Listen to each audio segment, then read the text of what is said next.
கிசு கிசெல்றெங்கும் கிசு கிசெல்றெங்கும்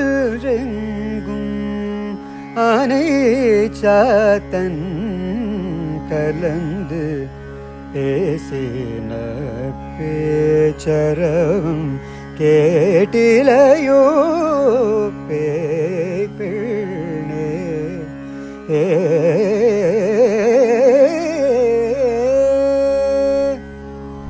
பைரவி ராகத்தில் எவ்வளவு அழகான ஆண்டாள் திருப்பாவை.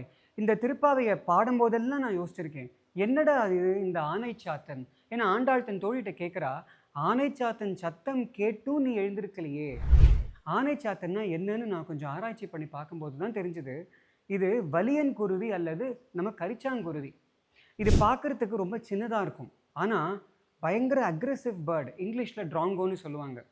இந்த பறவை எப்படின்னா, பெரிய மாம்சமுண்ணி பறவைகளாகிய கழுகு, பருந்து அதனோட கூட சண்டை போட்டு விரட்டி அடிக்கக்கூடிய சக்தி கொண்டது. எனவே ஒரு மரத்தில் இந்த பறவை இருந்ததுன்னா பாக்கி சின்ன பறவைகள் தைரியமாக கூடு கட்டி குஞ்சு பொரிக்கும்.